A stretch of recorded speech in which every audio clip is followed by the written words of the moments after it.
You realize this is not a song about a nice campfire. Not even close. It's a psychological profile of shame, a case study in how we process failure. That's exactly it. Uh, And the premise we're working with today is, well, it's pretty confronting. The argument and all this stuff is that Peter's story, his rise, his huge public crash, and then his restoration, it's not just ancient history. Right. It's a mirror. The core idea is that Peter's story is actually your story, the listener's story. If you've ever felt like you just totally disqualified yourself or that your scars are louder than your potential, then this is. This is for you. The lyrics grab you right away. The song opens with, I said I'd never leave your side. I swore I never knew you then. And that's the gap right there. That's where shame lives, the space between who we want to be and, who we actually are when things get tough. And our mission today is to kind of deconstruct that gap. We're going to look at this idea of the charcoal fire, which is just a brilliant detail I had never really noticed before. Oh, it's an incredible literary anchor. And we'll get into this concept of the holy do-over.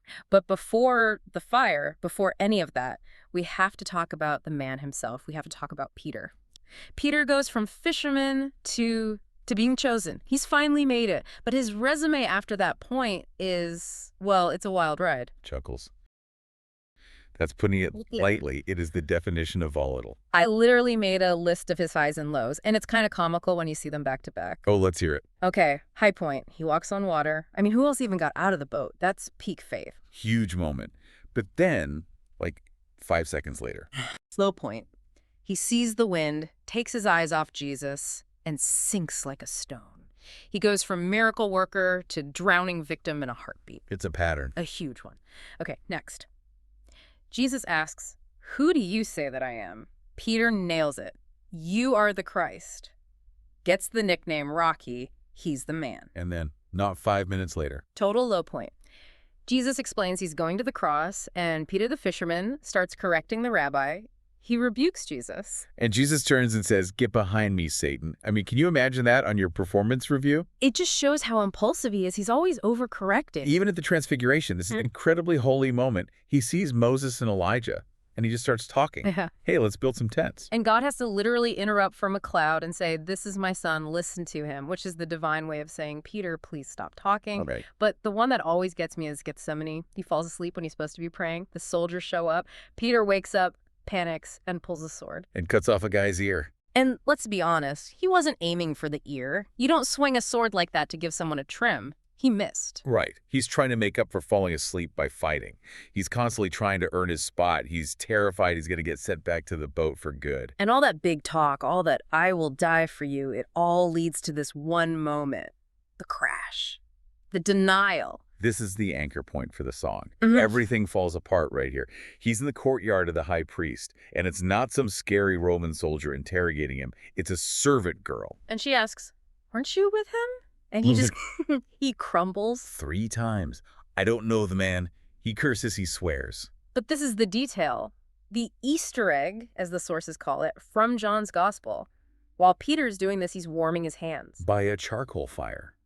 That's so specific, not just a fire, a charcoal fire. It's a sensory anchor. Charcoal has a unique smell. It's thick. It gets in your clothes. John put that detail in for a reason. That smell became the scent of Peter's greatest failure. We all have that, don't we? A song, a place, a smell that just instantly transports you back to your worst moment. The olfactory nerve is wired directly to the brain's emotional center. For Peter, that smell was the smell of being a coward.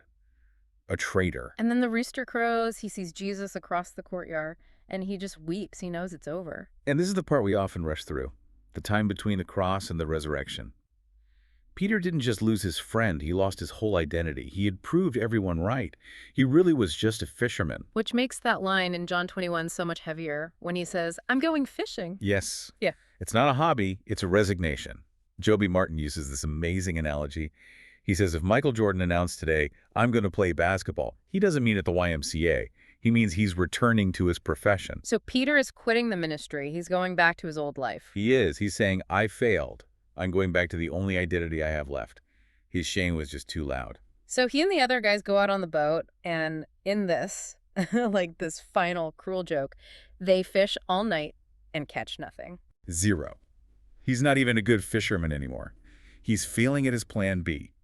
He is completely empty. And then the sun comes up, and there's a man on the shore. This is it, the restoration. The man yells out, "Cast your net on the right side," which to a professional fisherman is just annoying advice. Right. Like, oh, thanks, we hadn't thought of that. But they do it. And the net is instantly filled with 153 large fish. And the source material points out that number, 153. That's not a fable, that's an eyewitness detail. Exactly. Fishermen count the catch. You'd only know the exact number if you were there hauling them in. And that's what triggers it. John says, "It is the Lord." And Peter, in this classic Peter moment, he's stripped for work, so he puts his outer garment on to jump into the water. It makes no sense. You don't put on a coat to go swimming. But he's just so desperate to get to Jesus. So he swims to shore, drags himself onto the beach, soaking wet, exhausted, his heart probably pounding. And what's waiting for him? Breakfast. But look closer. What's the breakfast cooking on? A charcoal fire. A charcoal fire. Jesus has recreated the exact sensory environment of Peter's trauma. Whoa. I mean, that is intense. It's so deliberate. The last time Peter was near that smell, he was a coward. Jesus brings him right back to it. Not to shame him, but to heal him, to overwrite the memory. It's like exposure therapy. It is. And he defines it as valuing a person so highly you refuse to engage in fault-finding. That's a definition that'll stick with you. Refusing to engage in fault-finding, he just creates a safe space first. And only after they've eaten, after grace has been established, does Jesus ask the question. The 3 questions. "Simon, son of John, do you love me?" And notice, he uses his old name. Simon, not Peter. The Rock. And he asks it 3 times. To heal the 3 denials. It's a perfect one-to-one restoration. And the text says by the 3rd time, Peter was grieved. He got it. He knew what Jesus was doing. And the answer from Jesus isn't just, "You're forgiven," it's, "Feed my sheep." This is everything. He doesn't put Peter on the bench. Yeah. He doesn't say you're on probation. He promotes him. He gives him the most important job there is. Joby Martin calls it the holy do-over. But he makes a really key distinction. He says it's not a second chance. And this is so important. A second chance to pass a test you already failed usually just means you fail it again. Right. He Yeah. used the example of his daughter taking an AP calculus test. A second chance would just confirm she can't do calculus. Exactly. We don't need a second chance. We need a substitute. Someone be paid for the failure so we can start over clean. That's the cross. Jesus isn't saying, "Try harder, Peter." He's saying, "I already paid for it. The slate is clean. Now get to work." Which brings us to the big idea of the whole deep dive. Identity versus activity. It's the lesson Peter had to learn.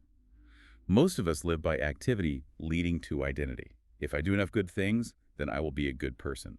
Then I'll be valuable. We're always trying to build our identity with our resume. Right. But the gospel flips it.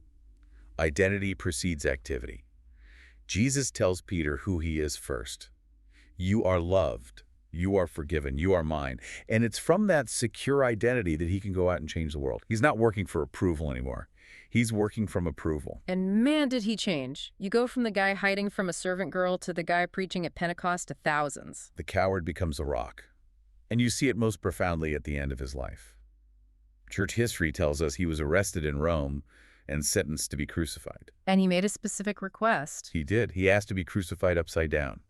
He told them, "I am not worthy to die in the same way as my Lord." Wow, that's a completely different man. It's the pinnacle of courage born from humility.